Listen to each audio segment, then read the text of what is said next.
নমস্কার, আপনারা দেখছেন ট্রাইব টিভি বাংলা। আপনাদের সঙ্গে আমি শান্তনু। গণতন্ত্রের শ্রেষ্ঠ উৎসব চলছে, অর্থাৎ ভোট চলছে। আমরা জানি ইতিমধ্যেই কিন্তু 4টে ফেজ অর্থাৎ 4টে পর্বের বলা যায় ভোট শেষ হয়ে গেছে, যার মধ্যে উত্তরবঙ্গের সব আসনেই সব সিটেই কিন্তু ভোট শেষ।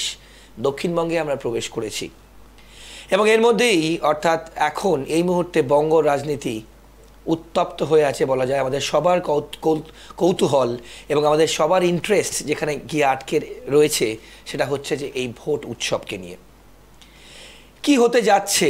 অর্থাৎ 2024-এ দিল্লির মসনদে কারা বসবে, বাংলার রাজনীতি বাংলায় বা কি হতে যাচ্ছে 42টি আসনে, এদিকে কিন্তু আমাদের সবার চোখ থাকছে এবং আমরা সবাই অধীর আগ্রহে অপেক্ষা করছি যে কি হতে যাচ্ছে 42টি আসনে। তৃণমূল কি 22 ক্রস করবে, 2019-কে ক্রস করতে পারবে, বিজেপি কি 18 ধরে রাখতে পারবে যেটা 2022-এ তারা পেয়েছিল।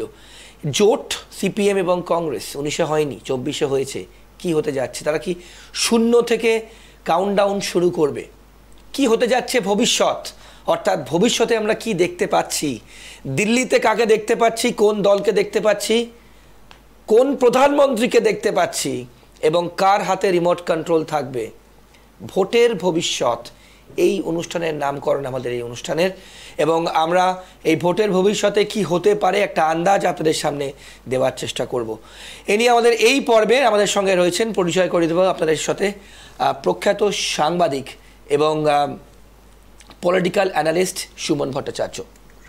সুমনদা, আপনাকে ট্রাইব টিভি বাংলায় স্বাগত। প্রথমে সুমনদা, যেটা জিজ্ঞেস করবো আপনাকে, যে চতুর্থ পর্যায়ের আমরা কিন্তু ভোট শেষ হয়েছে, তৃতীয় থেকে চতুর্থ, উত্তরবঙ্গের সব আসন শেষ, দক্ষিণবঙ্গে প্রবেশ করছি। দক্ষিণবঙ্গে প্রবেশ করতে কিন্তু ভোটের যা স্টাইল, ভোট দানের যা হার এবং ভোটে সেই কিন্তু রক্ত ঝরছে, আবার হিংসা শুরু হয়েছে। আপনার প্রতিক্রিয়া? দেখুন, উত্তরবঙ্গে 8টা আসন, তার ভোট শেষ হয়ে গেছে। প্রথম 3 দফাতেই শেষ হয়ে গেছে। চতুর্থ দফার ভোট যখন হচ্ছে তখন দক্ষিণবঙ্গেরও 10টা আসনে হয়ে গেছে। অর্থাৎ দক্ষিণবঙ্গের 34টি আসনের মধ্যে ধরে নেওয়া ভালো 1/3, মানে অলমোস্ট 30% আসনে ভোট হয়ে গিয়েছে। দেখুন, উত্তরবঙ্গের একটা চরিত্র আছে। উত্তরবঙ্গের চরিত্রের দিক থেকে উত্তরবঙ্গের মানুষ যেমন একটু শান্ত, উত্তরবঙ্গের রাজনৈতিক উত্তাপ যেমন একটু কম, তেমনি দক্ষিণবঙ্গে ভোট সবসময় একটু উত্তেজনাকর। দক্ষিণবঙ্গে যেহেতু পলিটিক্যাল স্টেক অনেক বেশি, যেখানে 34টা আসন রয়েছে, প্রায় মানে অনেক ছোট রাজ্যের থেকে বেশি, সেহেতু দক্ষিণবঙ্গের টেনশনও অনেক বেশি। তার মধ্যে বিশেষ করে কিছু কিছু জায়গা আছে, যেমন মুর্শিদাবাদে চিরকালই পলিটিক্যাল ভায়োলেন্স একটু বেশি হয়। আমরা এমনও পঞ্চায়েত নির্বাচন দেখেছি যে পঞ্চায়েত নির্বাচনে মুর্শিদাবাদে একই দিনে 30 জন মারা গিয়েছেন। সেটা বামেদের আমলেও হয়েছে, আবার তৃণমূলের আমলেও হয়েছে। ফলে দক্ষিণবঙ্গে ঢোকার পর যে পলিটিক্যাল ভায়োলেন্স বা রাজনৈতিক হিংসা বাড়বে সেটা অনুমেয়। তবুও আমি বলবো যে অতীতে যা হয়েছে, অতীতে আমরা মুর্শিদাবাদ বা বিশেষ করে মুর্শিদাবাদের মধ্যে কিছু নির্দিষ্ট জায়গা, ডোমকল, হরিহরপাড়ায় যে ধরনের পলিটিক্যাল ভায়োলেন্স দেখেছি, এবার সে তুলনায় অনেক কম। এবার এখনও অবধি কেতুগ্রামে একটা প্রাণহানির ঘটনা ছাড়া, যদিও তার পিছনে রাজনৈতিক হিংসা রয়েছে না পারিবারিক কারণ আমরা জানি না, সেই কেতুগ্রামের মিন্টু শেখের হত্যা ছাড়া তেমন প্রাণহানির ঘটনা ঘটেনি। যেটা আপনি বললেন সেটা সত্যি কথা। পশ্চিমবঙ্গের একটা দুর্ভাগ্যজনক বিষয় যে পশ্চিমবঙ্গের পলিটিক্সের সঙ্গে একটা ভায়োলেন্স জড়িয়ে আছে। হতে পারে যে যেখানে যেখানে একসময় লেফটদের, বামেদের শাসন ছিল, সেখানেই তো ভায়োলেন্সের একটা প্রবণতা দেখা যায়।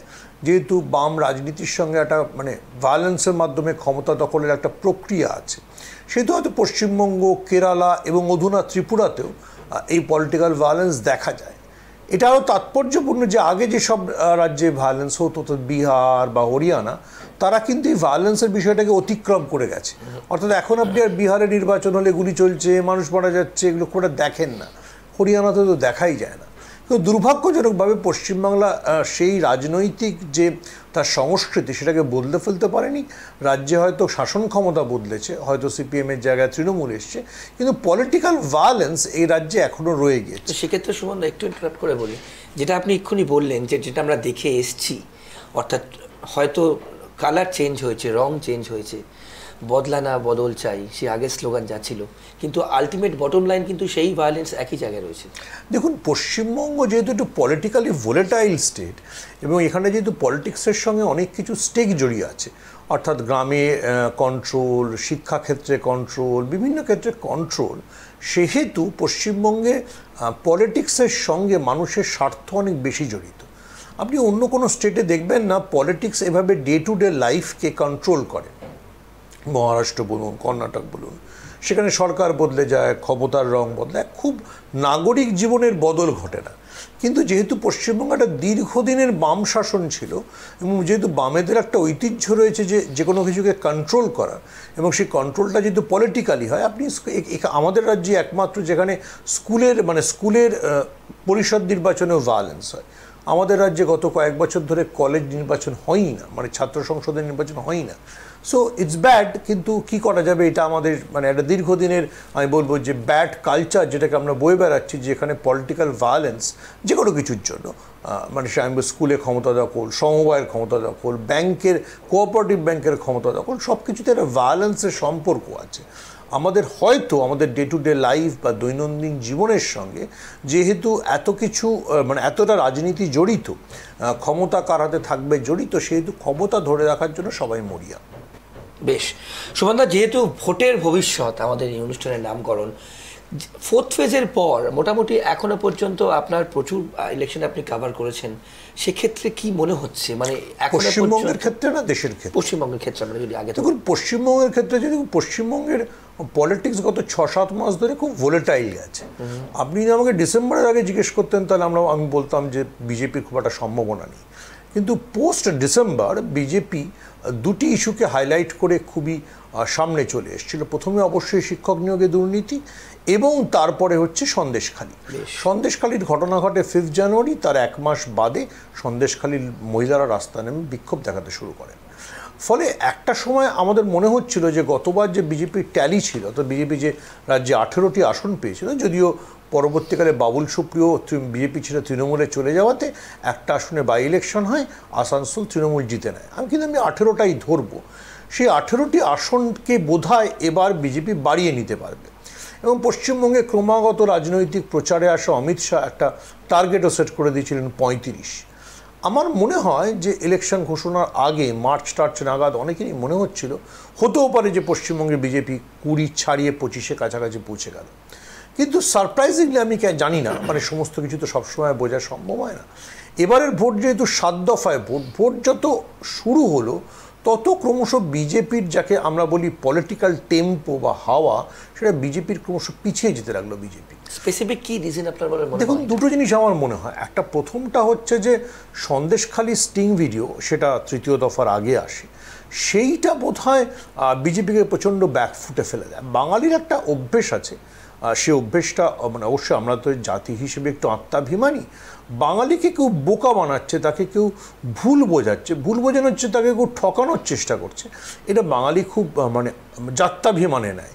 আমার মনে হয় সন্দেশখালী স্টিং ভিডিওর পর অনেকের মনেই প্রশ্ন উঠতে শুরু করে যে বিজেপি যে প্ল্যাঙ্কের উপর দাঁড়িয়ে বা যার উপর দাঁড়িয়ে প্রচার করছিল, যেখানে নারীর উপর যৌন নিগ্রহ হয়েছে, এবং তার সাথে একটা কমিউনাল পোলারাইজেশন দেওয়ার চেষ্টা, যে তৃণমূলের মুসলিম নেতারা হিন্দু মহিলাদের যৌন নির্যাতন করেছে, সেইটা ফেডেড আউট হয়ে যায়। সেটা ক্রমশ বিফোর 3rd ফেজ স্টিং ভিডিওর আগে, সেক্ষেত্রে কি উত্তরবঙ্গের পার্ট যেখানে আমরা দেখেছি ভোট হয়েছে, সেখানে কি আপনি বলবেন উত্তরবঙ্গে অ্যাডভান্টেজ বিজেপি ছিল, কিন্তু উত্তরবঙ্গ বিজেপি পিছিয়ে যায় জলপাইগুড়ির ঝড়ের পর। জলপাইগুড়ির ঝড় সামহাও মমতা জলপাইগুড়ির ঝড়ের পর যখন মমতা বন্দ্যোপাধ্যায় জলপাইগুড়িতে গিয়ে পৌঁছলেন এবং প্রায় ঘাঁটি গেড়ে বসে থাকলেন, আমার মনে হয় দ্যাট চেঞ্জ দ্য পার্সপেক্টিভ। দেখুন, উত্তরবঙ্গে গতবার বিজেপি যাকে বলে একতরফাভাবে সাফল্য পেয়েছিল। উত্তরবঙ্গের 8টার মধ্যে 7টা বিজেপি পেয়েছিল, 1টা কংগ্রেস পেয়েছিল, মালদা দক্ষিণ আসন। কিন্তু উত্তরবঙ্গের ভোটটাকে মমতা বন্দ্যোপাধ্যায় সাকসেসফুলি আর একতরফা রাখেন না। তার জলপাইগুড়ির ঘটনা, মমতা বন্দ্যোপাধ্যায় পৌঁছে যাওয়া, ক্রমাগত ঘাঁটি আগলে পড়ে থাকা উত্তরবঙ্গের রাজনীতিকে বদলে দেয়। প্রথম 2 দফা। 3য় দফা আস্তে আস্তে সন্দেশখালী স্টিং, এবং তার সঙ্গে আরও যে ঘটনাটি ঘটে, যে শিক্ষক নিয়োগে দুর্নীতি নিয়ে যে চড়া সুর ছিল, এবং যেহেতু কলকাতা হাইকোর্ট 26,000 মানুষের চাকরি বাতিল করে দিয়েছিলেন এবং যেটা নিয়ে শুভেন্দু অধিকারী খুবই মানে উচ্চকিত গলায় বলেছিলেন যে সরকারের উপর বোমা পড়তে চলেছে, সেইটা যখন সুপ্রিম কোর্টে আটকে গেল, যে দুটো অস্ত্রে ভর করে বিজেপি ভাবছিল যে তারা তৃণমূলকে কিস্তিমাত করে দেবে, সেই দুটো অস্ত্রই তাদের হাত থেকে বেরিয়ে যায়। সেই বেরিয়ে যাওয়ার পরে যেটা বিজেপির সমস্যা হয় আমার ধারণা, এবং আমার ধারণাটা কারণ ক্রমাগত নরেন্দ্র মোদী একই ধরনের বক্তৃতা দিতে থাকেন, সেটা হচ্ছে তিনি কমিউনাল পোলারাইজেশন বা আমরা যাকে বলি সামাজিক মেরুকরণের দিকে চলে যান, তিনি সেই হিন্দু মুসলিম কার্ডই খেলতে শুরু করে দেন। সেইটা আমার মনে হয় ব্যাকফায়ার করে। সেই ব্যাকফায়ারের পরে তৃতীয় এবং চতুর্থ দফায় বিজেপি বেশ পিছু উঠে যায়। বিজেপির যেগুলো নিশ্চিত আসন ধরে নেওয়া যেত, বিজেপি যে আসনগুলোতে জেতার মানে সম্ভাবনা ছিল বা সুযোগ ছিল, আমার মনে হয় বিজেপি সেগুলোতে অনেকটা পিছিয়ে যায়। যেমন ধরুন গতকালের বর্ধমান দুর্গাপুর এমন একটা আসন যেটা গতবার সুরিন্দর সিং আলুওয়ালিয়া মানে অনেক শেষে মনোনয়ন পেয়েছিলেন, অন্য একজনের মনোনয়ন পাওয়ার কথা ছিল, তিনি মনোনয়ন প্রত্যাহার মানে তিনি মনোনয়ন নিতে রাজি না হয়, শেষ মুহূর্তে দার্জিলিং থেকে সরিয়ে এনে সুরিন্দর সিং আলুওয়ালিয়াকে বর্ধমানে দাঁড় করানো হয় এবং তিনি ওই অল্প দিনের নোটিশেও সবাইকে চমকে দিয়ে তৃণমূলের যিনি সিটিং এমপি ছিলেন মমতাজ সংঘমিত্রা, তাকে তিনি 2400 ভোটে হারিয়ে দেন। এবং বামেদের শক্ত ঘাঁটিতে দেখা যায় মানে কেরুয়া পতাকা একদম পতপত করে উঠছে। এবার মানে বিজেপির নিজের ভেতরের গোলযোগের জন্য শুভেন্দু অধিকারীর চাপে মেদিনীপুর ছেড়ে দিলীপ ঘোষ তাদের প্রাক্তন রাজ্য সভাপতিকে এসে বর্ধমান দুর্গাপুরে দাঁড়াতে হয়। কিন্তু বর্ধমান দুর্গাপুরের কিছু ইনার সমস্যা ছিল। যদি কেউ লক্ষ্য করে দেখেন যে বর্ধমান দুর্গাপুরে গতবার সুরিন্দর সিং আলুওয়ালিয়া জিতেছিলেন 2400 ভোটে, কিন্তু ওখানে নোটাতে ভোট পড়েছিল প্রায় 18,000, ওখানে এসইউসিআই ভোট পেয়েছিল 6,000, ওখানে বিএসপি মানে বহুজন সমাজবাদী পার্টি যার পশ্চিমবঙ্গে তেমন অস্তিত্ব নেই তারাও ভোট পেয়েছিল প্রায় 13,000। অর্থাৎ যদি আপনি দেখেন প্রায় 37 থেকে 40,000 ভোট এমন ছিল যেটা যে কোনো সময় ঘুরে ফিরলেই সুরিন্দর সিং আলুওয়ালিয়ার বা বিজেপির ভাগ্য ঘুরে যেতে পারত। ফলে সেই আসনটা এমনিতেই ট্রিকি। সেই আসনে যদি সারাদিন দিলীপ ঘোষ একটা মন্তেশ্বর বিধানসভা কেন্দ্রের দিকে মনোনিবেশ করে থাকেন এবং সেখানেই তিনি তৃণমূল কর্মীরাও তাকে প্ররোচনা দিয়েছে, তিনি সেই প্ররোচনায় পা দিয়েছেন, যদি সেটা জড়িয়ে পড়েন তাহলে কি হয় যে অন্য যেসব সিট অর্থাৎ বর্ধমান শহর, গলসি, এইসব যেখানে তার নজর দিলে তিনি হয়তো সাফল্য পেতে পারতেন সেখান থেকে তিনি সরে গেলেন। আমার মনে হয় বর্ধমান দুর্গাপুর যা গতবার বিজেপির জেতা আসন ছিল সেটা কঠিন হয়ে গিয়েছে। বর্ধমান পূর্ব যেটা একসময় মতুয়া ভোটে বিজেপি জেতার জন্য আশা করছেন এবং বিজেপি নিজে যথেষ্ট শক্তিশালী এমপি অসীম সরকারকে পাঠিয়েছিল সেখানে লড়বার জন্য, সেটাও কঠিন হয়ে গিয়েছে।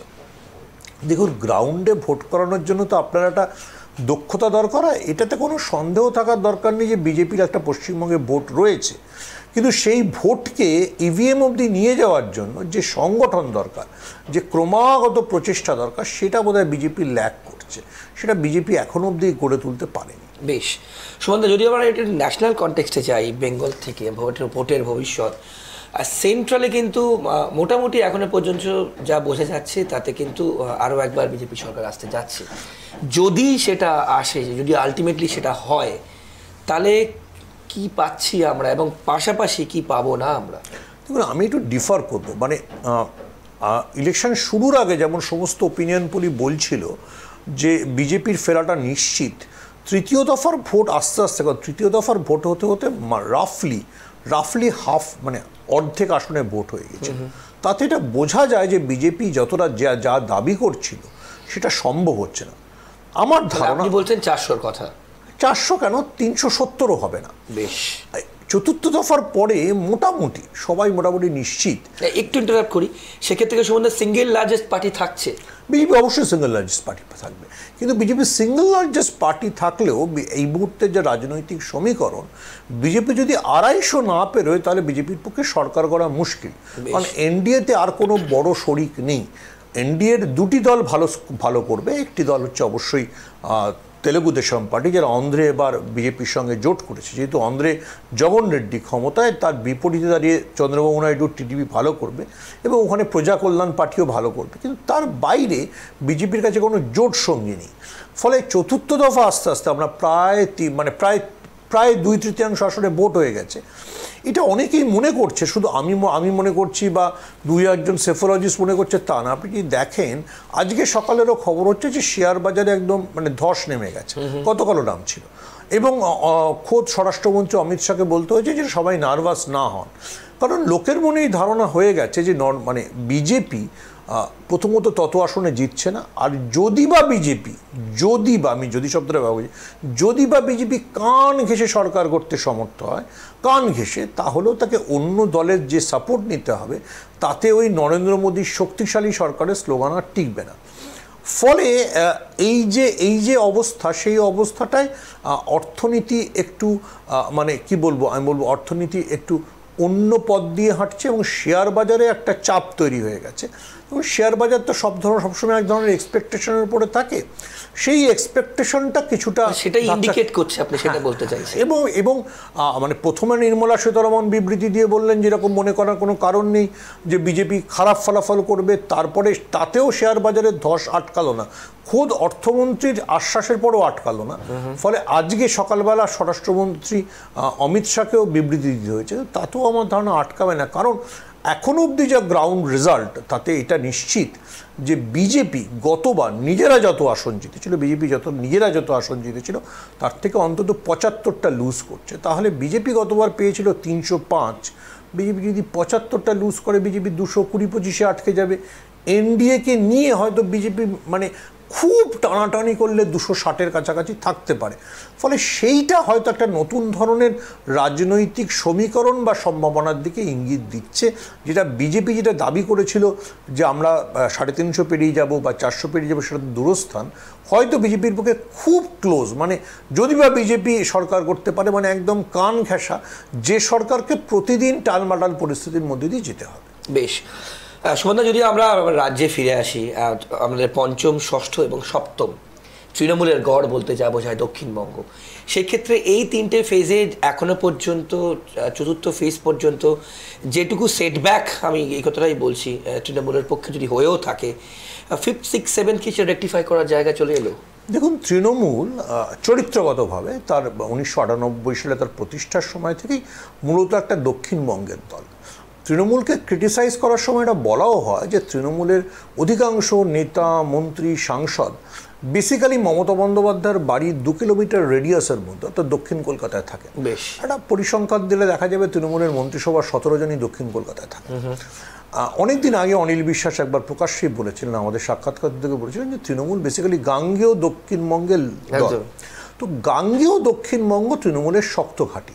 আপনি গাঙ্গেয় পশ্চিমবঙ্গ বলতে কি বোঝেন? আমরা গাঙ্গেয় পশ্চিমবঙ্গ বলতে 16টি আসন বুঝি মূলত, অর্থাৎ কলকাতার 2টো, উত্তর এবং দক্ষিণ 24 পরগনা, হাওড়া এবং হুগলি।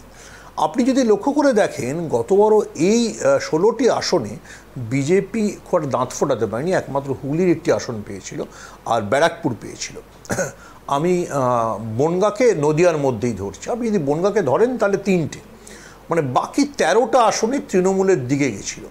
ফলে দক্ষিণবঙ্গে যত ভোট এগোচ্ছে, মানে ধরুন রাফলি আমরা ধরে রাখি রাফলি 24টা আসনে ভোট বাকি, তার মধ্যে 16টা হচ্ছে একদম তৃণমূলের শক্ত গড়। মানে এবং গত বিধানসভা নির্বাচনে 2021-এর বিধানসভা নির্বাচনেও বিজেপি অনেক চেষ্টা করেছিল কলকাতা এবং তার সন্নিহিত এলাকায়, অর্থাৎ কলকাতায় 11টা বিধানসভার কেন্দ্র আছে, সেখানে দাঁত ফোটানোর জন্য, সেখানে ওটা পারেনি। এই যে ট্র্যাডিশনাল মমতা বন্দ্যোপাধ্যায়ের গড়, এটা মমতা বন্দ্যোপাধ্যায়ের নিজস্ব ভোট ব্যাংক, সেইখানে আমার মনে হয় যে বিজেপির জন্য এবার লড়াইটা আরও কঠিন হয়ে গেছে। কতবারও এই 16টার থেকে বিজেপি মানে তৃণমূল 13টা মতো জিতেছিল, আমার ধারণা এখানে তৃণমূল আবার ভালো ফলাফল করবে। বেশ, সুমনদা, আমরা আমাদের যারা প্রতিনিধি আছেন, সহকর্মী আছেন, বিভিন্ন মানুষদের সাথে যখন আমরা কথা বলছি একদম গ্রাউন্ড জিরোতে নেমে, সেখানে কিন্তু লক্ষ্মীর ভাণ্ডার, যদিও এটা স্টেট ইস্যু, একটা খুব বড় কিন্তু একটা ইস্যু হয়ে দাঁড়াচ্ছে এবং তারা ওপেন বলছে ক্যামেরার সামনে যে লক্ষ্মীর ভাণ্ডার জন্যই আমরা তৃণমূলকে ভোট দেব। তো এই যে এজেন্ডার ক্ষেত্রে, বিজেপি এবং তৃণমূল এজেন্ডার ক্ষেত্রে লক্ষ্মী ভাণ্ডারকে একটা ডিসাইডিং ফ্যাক্টর, যেখানে শুভেন্দু অধিকারী বিরোধী দলনেতা বলছেন আমরা অন্নপূর্ণা ভাণ্ডার ইন প্যারালাল ডবল অ্যামাউন্ট দেবো, সেক্ষেত্রে কি একটা বড় ইস্যু হয়ে গেল লক্ষ্মীর ভাণ্ডার মনে করছেন? দেখুন, লক্ষ্মীর ভাণ্ডার তো অবশ্যই বড় ইস্যু। যে কোনো ধরনের পলিটিক্সে যদি আপনি ডাইরেক্ট বেনিফিশিয়ারি তৈরি করতে পারেন তাহলে সেটা সবসময় কাজ দেয়। এই ডাইরেক্ট বেনিফিশিয়ারি তৈরির তত্ত্বটা বেসিক্যালি বামপন্থী তত্ত্ব। ফরাসি অর্থনীতিবিদ টমাস পিকেটি এটাকে খুব চ্যাম্পিয়ন করেছেন। লক্ষণীয় বিষয় যে টমাস পিকেটির মতোই যারা বামপন্থী অর্থনীতিবিদ, তো আমাদের দুজন নোবেল বিজয়ী অর্থনীতিবিদ অমর্ত্য সেন এবং অভিজিৎ বিনায়ক বন্দ্যোপাধ্যায় এটা বলেন। আমাদের মাথায় রাখতে হবে যে অভিজিৎ বিনায়ক বন্দ্যোপাধ্যায় আমফানের পরেও মমতা বন্দ্যোপাধ্যায়কে পরামর্শ দিয়েছিলেন সরাসরি যারা ক্ষতিগ্রস্ত তাদের ব্যাঙ্ক অ্যাকাউন্টে টাকা পাঠানো হোক। এই যে সরাসরি আপনি একটা মাসের শেষে টাকা পাচ্ছেন, সেটা অবশ্যই সামাজিকভাবে খুবই গুরুত্বপূর্ণ। আমাদের কাছে মনে হয় একটা 500 টাকা বা 1000 টাকা কী গুরুত্বপূর্ণ, আসলে কিন্তু খুবই গুরুত্বপূর্ণ। দেখুন, মৈত্রেশ ঘটক আরেকজন বামপন্থী অর্থনীতিবিদ, কিন্তু বাঙালি, আমাদের কলেজের সিনিয়র। মৈত্রেশ ঘটক 2021 ইলেকশনের আগে একটা খুব ইম্পর্টেন্ট স্টাডি লিখেছিলেন। সেটা হচ্ছে যে সেটাও কেন্দ্রীয় সরকারের তথ্যের ভিত্তিতে, সেটা হচ্ছে যে গ্রামীণ মহিলাদের ক্ষেত্রে তাদের যে কেনাকাটার সুযোগ বা কেনাকাটার ক্ষমতা, সেটা অনেকটাই এই লক্ষ্মীর ভাণ্ডার বা ডাইরেক্ট বেনিফিশিয়ারি সিস্টেম বাড়িয়েছে। তো এইটা তো মহিলাদের ভোট ব্যাংক অবশ্যই মমতা বন্দ্যোপাধ্যায়ের কাছে একটা শক্ত জিনিস। আমরা রসিকতা করে বলি মমতা বন্দ্যোপাধ্যায়ের মানে শাড়ির আঁচলে ওই মহিলা ভোট ব্যাংকটা বাঁধা থাকে, সেটাকে আরও স্ট্রেংথেন করেছে। আমার মনে হয় যে লক্ষ্মীর ভাণ্ডার এবারের লোকসভা নির্বাচনে তৃণমূলের অন্যতম তুরুপের তাস। বেশ, সুমনদা, আমাদের একটু ফাস্ট যেতে হবে সময়ের জন্য। সেক্ষেত্রে সুমনদা, যেহেতু আমাদের ভোটের ভবিষ্যৎ অনুষ্ঠানের নাম, কি মনে হচ্ছে ওভারঅল সিনপসিস? সেটা আমি প্রথমেই বলেছি অনুষ্ঠানের শুরুতে, 22-18 যদি আমরা দেখি গতবার 2019। দেখুন, বিজেপির জন্য লক্ষ্য ছিল ওই 18টাকে বাড়িয়ে, বিজেপি যদিও একটা টার্গেট সেট করেছিল 35, কিন্তু অন্তত 25-26-এ নিয়ে যাওয়া যায়, যাতে আগামী বিধানসভা নির্বাচনের আগে মনস্তাত্ত্বিক অ্যাডভান্টেজ বিজেপির কাছে থাকে। আর তৃণমূলের লক্ষ্য ছিল 22টাকে বাড়িয়ে, 22-এর অন্তত একটা 23 হলেও যেন রাখা যায়। তা তৃণমূলেরও একই কারণে, অর্থাৎ 2026-এর নির্বাচনের আগে মনস্তাত্ত্বিক অ্যাডভান্টেজ রাখা। কিন্তু এখনও অবধি যা পরিস্থিতিতে মনে হচ্ছে বিজেপি তাদের লক্ষ্যে সফল হবে না। বিজেপির পক্ষে গতবারের 18টা ধরে রাখাটাই কঠিন হবে। তৃণমূল হয়তো 22-এর চাইতে একটু বাড়িয়ে, আমার নিজের ধারণা এখন অবধি ভোট যে হারে গতিতে এগোচ্ছে 27-এর কাছাকাছি পেতে পারে, দুটো কম বা দুটো বেশি। বেশ, ওকে। আপনি জোটের কথা জিজ্ঞেস করছেন। আমি জোট কি মানে এবার কি আমার যা ধারণা জোট খাতা খুলতে পারবে, আমার ধারণা মালদা দক্ষিণ, যে আসনটি গতবার বরকত গনি খান চৌধুরীর ভাই ডালুবাবু জিতেছিলেন, এবার তার ছেলে ঈশা খা প্রার্থী। আমার ধারণা ঈশা ওই আসনটি জেতার ব্যাপারে যথেষ্ট এগিয়ে রয়েছেন। আমার ধারণা মুর্শিদাবাদ জেলার মুর্শিদাবাদ আসনটি, যেখানে কংগ্রেসের সঙ্গে সমঝোতা করে সিপিএমের রাজ্য সম্পাদক মোহাম্মদ সেলিম লড়ছেন, মোহাম্মদ সেলিমও যথেষ্ট ভালো জায়গায় রয়েছেন, তিনি তার ভোট হয়ে গিয়েছে। যদিও এটা সত্যি কথা যে তৃণমূলের তরফে যেটা দাবি যে মুর্শিদাবাদ আসনে গতবার তাদের লোকসভায় তাদের প্রার্থী আবু তাহের প্রায় 4,78,000 ভোটে এগিয়েছিলেন। সেই এত বড় একটা গ্যাপকে ব্রিজ করা ইজ ভেরি ডিফিকাল্ট, এত বড় ব্যবধানকে অতিক্রম করা। কিন্তু আমার নিজের ধারণা মুর্শিদাবাদের গ্রাউন্ড রিয়ালিটি যা, সেখানে কংগ্রেস সিপিএমের জোট মুর্শিদাবাদ আসনে কড়া টক্কর দেওয়ার জায়গা রয়েছে, এবং হয়তো মুর্শিদাবাদ এবং মালদা দক্ষিণ হতে পারে জোটের কাছে যাবে। সুমনদা, যাদবপুর এবং দমদম, সেখানে কিন্তু সৃজন ভট্টাচার্য এবং সুজন চক্রবর্তী, এই দুটো সিট নিয়েও কিন্তু বাম সমর্থক যারা আছেন তারা কিন্তু মনে করছেন, বিশেষ করে জোট সমর্থক যারা, একটা কড়া টক্কর অ্যাটলিস্ট। হ্যাঁ, অবশ্যই কড়া টক্কর দেবে। তাতে যেটা লাভ হবে, তাতে তৃণমূলের জেতাটা সুবিধাজনক হয়ে যাবে। আমাদের মাথায় রাখতে হবে 2019-এ বিজেপির যে সাফল্যটা এসেছিল, যাকে তৃণমূল অনেক সময় রসিকতা করে বা ব্যঙ্গ করে বলে বামের ভোট রামে গিয়েছে, অর্থাৎ বামেদের যে ভোটটা প্রায় 23% ভোট, সেটা সরাসরি বিজেপিতে চলে গিয়েছিল। আমরা অনেক বুথ দেখেছিলাম, যেমন বুথে তো সিপিএম এজেন্ট দিতে পারে, কিন্তু সেই বুথে সিপিএম কোনো ভোট পাচ্ছে না, পুরো ভোটটা বিজেপি পাচ্ছে। এবার সিপিএম যদি রিভাইভাল মোডে থাকে বা রিসার্জেন্ট হয়, সিপিএমের রিসার্জেন্স হয়, তাহলে অবশ্যই সৃজন এবং সুজন চক্রবর্তী খুব ভালো ফলাফল করবে। কিন্তু তাতে রামের যে ভোটটা বামে ফেরত আসবে, তাতে তৃণমূলের জেতাটা সুনিশ্চিত হয়ে যাবে। কারণ বিরোধী ভোট ভাগাভাগি হলে, আমি বলতে চাইছি শাসক দল বিরোধী ভোট বা তৃণমূল বিরোধী ভোটটা ভাগাভাগি হলে আসলে তৃণমূলের সুবিধে। বেশ, একদম শেষে সুমনদা জিজ্ঞেস করবো একদম ভোটের ভবিষ্যৎ, একদম স্ট্রেট কোয়েশ্চেন। বেঙ্গলে আপনি যে ক্যালকুলেশন আপনি দিলেন, আউট অফ 42 জোট খাতা খুলতে পারে, সেক্ষেত্রে 18-র কম হতে যাচ্ছে বিজেপির হতে, এটা আমার মনে হয়। এবং 22-এর বেশি তৃণমূল পেতে যাচ্ছে, জোট খাতা খুলবে। এবং সেন্ট্রালে কিন্তু আপনি বললেন যে যা আপনার মনে হচ্ছে যে একদম টেনে টুনে যদি খুব কষ্ট করে এনডিএ, হ্যাঁ, মানে বিজেপি যদি সরকার করতে পারে, প্রথমত সেটা বিজেপি একক সংখ্যাগরিষ্ঠতা পাবে না, বিজেপি বৃহত্তম দল হবে, কিন্তু যদি বিজেপি সরকার গড়তে পারে, যদি টেনে টুনে খুব মানে শেষ মুহূর্তে কোনো মানে পূর্ব উত্তরপ্রদেশ এবং বিহার যদি শেষ মুহূর্তে বিজেপিকে সাফল্য দেয়ও, তাহলে সেটা টেনে টুনে মানে সেই সরকার অন্তত খুব মানে সাহসী সিদ্ধান্ত, মানে যেটা বিজেপির ক্ষেত্রে সাহসী সিদ্ধান্ত, অর্থাৎ আর্টিকেল 370 বা এগুলোর বা ঝুঁকি নিতেই পারবে। বেশ, একদম শেষে সুমনদা ওয়ান লাইনার, যাই রেজাল্ট দাঁড়াক বেঙ্গলে বিধানসভায়, সেক্ষেত্রে কি তৃণমূল একটু হলেও চাপে থাকবে, বিশেষ করে শিক্ষক নিয়োগ দুর্নীতি এবং রেশন কেলেঙ্কারি যা যা আছে? দেখুন, যদি তৃণমূল 25 পেরিয়ে যায় এবং যদি বিজেপি 15-র নিচে থাকে, তাহলে তৃণমূলের জন্য চাপ নয়, as long as Mamata Bandyopadhyay হাতে ব্যাটনটা রয়েছে। দেখুন, এই ভোটটাও আরেকবার দেখালো যে ভোটটা মমতা বন্দ্যোপাধ্যায়ের নামে হয়। এখনো অবধি মমতা বন্দ্যোপাধ্যায়কে টক্কর দেওয়ার মতো নেতা বা নেত্রী পশ্চিমবঙ্গে নেই। অনেক ধন্যবাদ সুমনদা আমাদের সঙ্গে থাকবার জন্য। আমরা কথা বললাম প্রখ্যাত সাংবাদিক এবং রাজনৈতিক বিশ্লেষক সুমন ভট্টাচার্যের সঙ্গে। ভোটের ভবিষ্যৎ এই অনুষ্ঠানে কিন্তু আমরা আরও বিশিষ্ট অতিথিদের আপনার সামনে নিয়ে আসবো এবং অ্যানালিসিস করব কি হতে যাচ্ছে, অর্থাৎ পশ্চিমবঙ্গে 42টি আসনের মধ্যে কি হতে যাচ্ছে, আর দেশেও বা কি হতে যাচ্ছে, এই নিয়েও কিন্তু আমাদের অনুষ্ঠান চলতে থাকবে। আর অন্যান্য সব অনুষ্ঠানের জন্য আপনাদের চোখ থাকুক শুধুমাত্র ট্রাইব টিভি বাংলার পর্দায়। বাংলার আপন।